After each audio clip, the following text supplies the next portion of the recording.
Welcome back to the deep dive. We're jumping straight into something, well, fundamental today.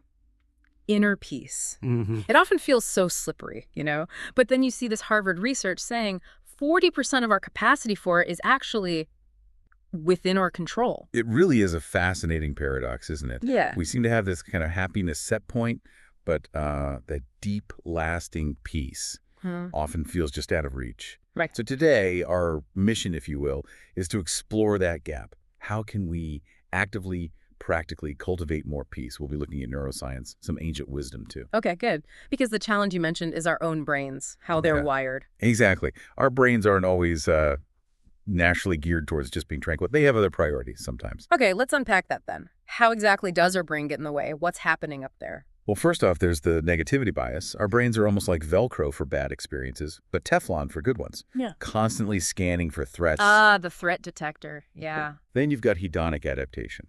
We get used to the good stuff incredibly quickly. So that nice thing happens, you feel good, but then you need something else, something more, to feel that same level of satisfaction again. So it's a treadmill, basically. Always chasing the next good feeling. Pretty much. And when our minds aren't actively focused on something specific, they tend to wander. That's the default mode network kicking in. And that wandering isn't usually peaceful, is it? Often not. It tends to drift towards, rehashing the past or worrying about the future.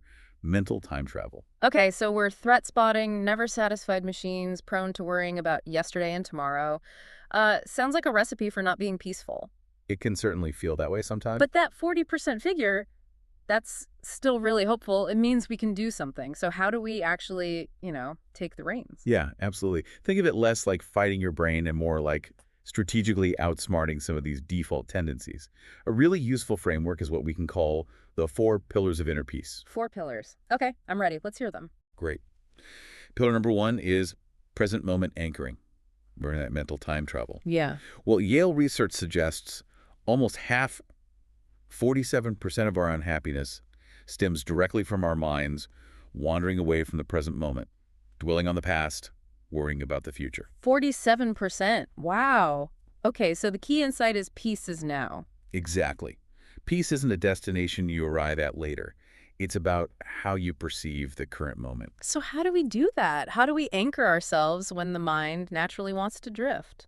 There's some really practical, simple techniques. Ever heard of the 5-4-3-2-1 technique? Briefly refresh my memory. It's a sensory grounding exercise. You just pause and name 5 things you can see right now, and 4 things you can physically feel. What? 3 things you can hear, 2 things you can smell, and finally 1 thing you can taste. It pulls you right back into your senses, into the now. Ah, I like that. Very concrete. What else?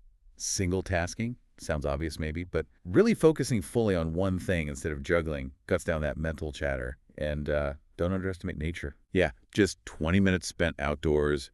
A park, woods, anywhere green has been shown to lower cortisol, the stress hormone, by over 21%. 20 minutes for a 21% drop. That's powerful. Okay, really actionable stuff. What's pillar number 2? Pillar 2 is the gratitude alignment. This isn't just like feeling vaguely thankful. Right. Research from the University of California shows that practicing gratitude actively boosts serotonin, that feel-good neurotransmitter. It also strengthens the prefrontal cortex, which is our brain's control center, helping with emotional regulation. So it literally changes your brain chemistry and structure. It seems so. And interestingly, it also reduces social comparison. You focus more on what you have, less on what others seem to have. Okay, and the alignment part. That's about intentionally directing your gratitude. A more advanced technique is journaling not just about the good stuff, but about a challenge you're actually grateful for. What did you learn? How did it make you stronger? It really reframes difficulties. Finding gratitude in the challenge. That's a twist. Okay, pillar 3. This one's called the equanimity formula. It draws from mindfulness principles and neuroscience insights. It's basically a 4-step process for handling difficult emotions when they bubble up. Okay, a formula. Walk me through it. Step 1, recognize. Simply acknowledge the feeling without judgment. Say to yourself, oh, this is stress, or okay, anxiety is here. Just naming it. Step 2, allow. Let the feeling be there without resisting it or trying to push it away immediately. Resistance often fuels the fire. Okay, don't fight it. Step 3, investigate. Get curious. Where do you feel this emotion in your body? Is it a tightness in your chest, a knot in your stomach? Just observe the physical sensations. Interesting. So connect mind and body. And finally, step 4, Non-identify. This is crucial. Shift from saying I am angry to I am experiencing anger. See it as a passing weather pattern, not your entire identity. That creates some distance, doesn't it? Exactly. It creates what some call psychological breathing room, Mm. that vital pause between the feeling and your reaction to it. Breathing room. Yeah. I like that. Powerful. Okay, what's the fourth and final pillar? Purposeful contribution. This shifts the focus outwards. Yeah. MIT studies, among others, show that engaging in acts of service, helping others, Yeah. it releases oxytocin, that bonding hormone.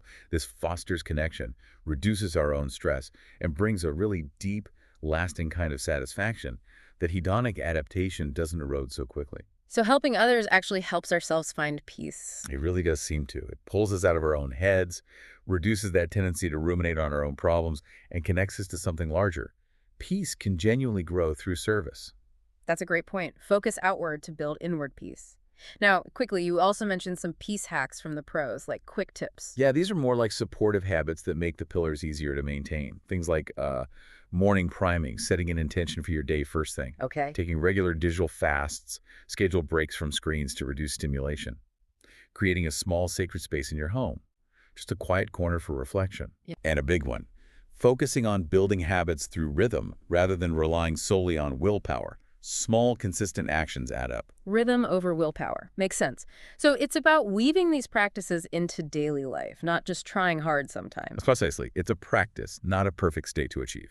Okay, so just to recap, our brains have these tendencies: negativity bias, getting used to good things, mind wandering that challenge our peace. Right. But we can counteract them with these four pillars: anchoring in the present, aligning with gratitude, using the equanimity formula for tough emotions, and purposeful contribution, plus those daily hacks. You got it.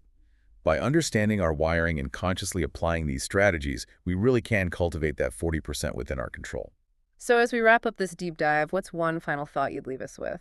Something to mull over. Well, maybe instead of focusing so much on trying to eliminate life's storms, because storms are, inevitable, Yeah, they happen. perhaps the real skill, the real path to lasting peace, is developing the inner stillness and resilience to find peace within the storm itself.